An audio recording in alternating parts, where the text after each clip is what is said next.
ഒരുപാട് കുടുംബങ്ങൾ ഇന്ന് ശിഥിലമാക്കപ്പെട്ടുകൊണ്ടിരിക്കുകയാണ്. ആർക്കും ആരെയും കണ്ടൂടാ, ആർക്കും ആരോടും പ്രത്യേകിച്ച് കമ്മിറ്റ്മെന്റുകളൊന്നുമില്ല.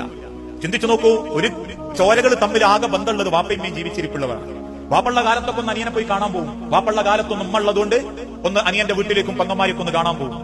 വാപ്പയും മണ്ണിന്റെ അടിക്കായി കഴിഞ്ഞാൽ അതോടെ തീർന്നു പിന്നെ ബന്ധങ്ങളൊക്കെ. പിന്നെ ആരെ കാണാൻ പോകാനാ? പിന്നെ ആരെയും ആദ്യം കാണാൻ പോയത് ഉമ്മ ഉള്ളതുകൊണ്ട്. സ്വന്തം ചോരകളെ പോലും ഒരു ബഹുമാനമില്ലാത്ത, ആദരിക്കാത്ത, സ്നേഹിക്കാത്ത എത്ര ആളുകൾ നമ്മുടെ കൂട്ടത്തിലുണ്ട്.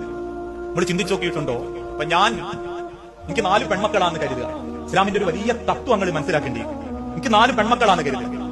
ഞാനെങ്ങാനും അപ്രതീക്ഷിതമായിട്ട് മരിച്ചുപോയാ എന്റെ വീതം വെക്കുന്ന സ്വത്ത് എന്റെ അനിയനും പോകും, എന്റെ ഏട്ടനും പോകും.